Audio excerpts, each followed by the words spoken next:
Okay, so today I want to share some thoughts about aim training for Redsec, and mainly I want to address what kind of scenarios you might want to play, and some more general aspects of what you may want to keep in mind when aim training for a game like Battlefield or Redsec. But first of all, I like to start off with a static task like 1 wall, 6 targets, something simple, doesn't have to be anything fancy. Just warming up my flicks and micro corrections. The focus here should be on flicking as clean as possible and not over flicking, but under flicking. And also, very important aspect of this is to manage your tension in your arm and wrist to not, one, hurt yourself, but also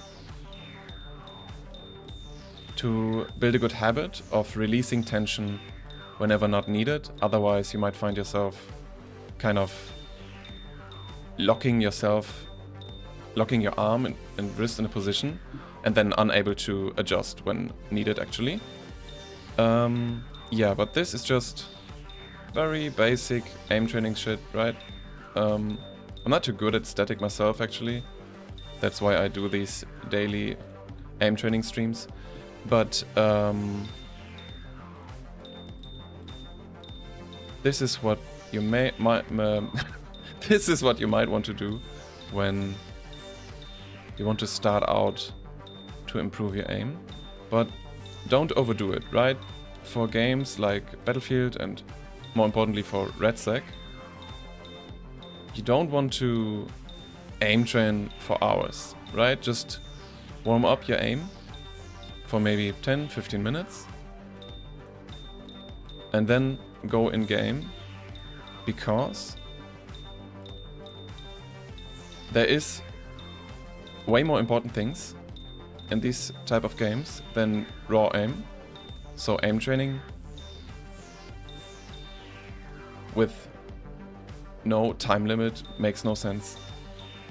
Set yourself goals, like maybe you want to improve a certain weakness, like I do right now with my static, and don't do it for too long, because in game you will have so many situations where your positioning, your recoil control, your game sense will be way more important, like way more important. You could miss an entire mag and still have the advantage of your opponent, right? So that's why you may want to also pay attention to what got you killed in game, right? You may blame your aim, but if you pay close attention to what often kills you, it might just be that you, for example, didn't see the enemy shooting at you. You didn't pay attention to the audio footsteps, for example.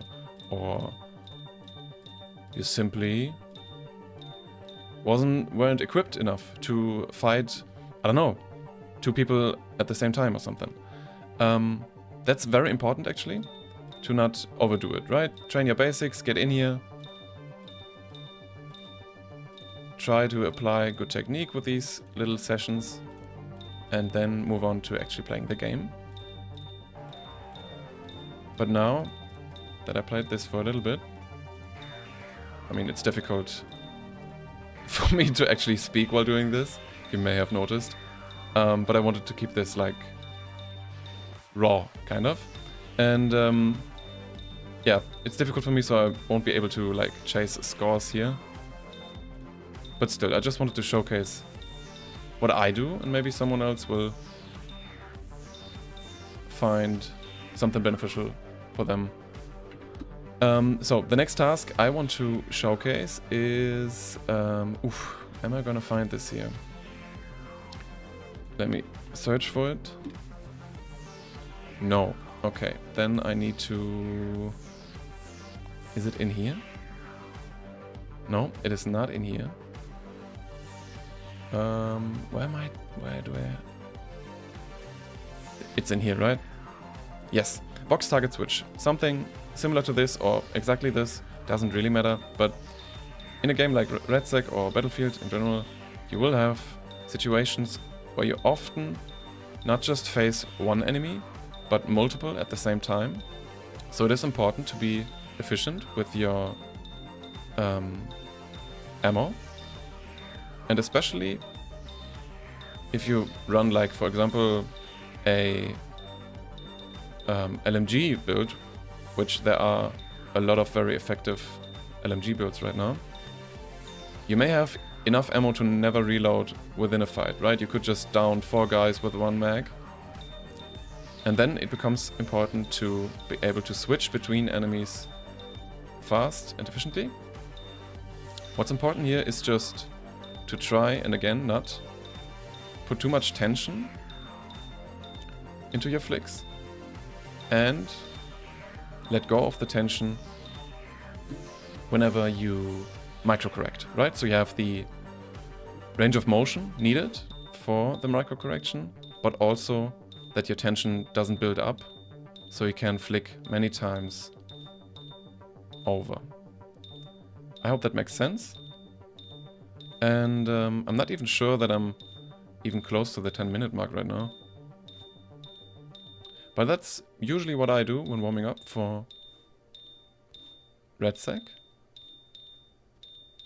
And it is easy to get lost in these scenarios, like number go up feels always good, but if you actually just want to train your aim to get a little better at the actual game and not just raw aim, then don't do it for too long.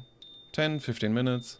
And maybe if you find a weakness that you want to work on, maybe do one longer session for like an hour after you played.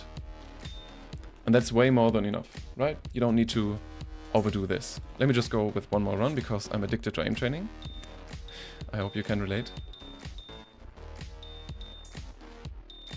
And it pains me to see how bad it is with my aim when my 2 existing brain cells are busy talking to myself.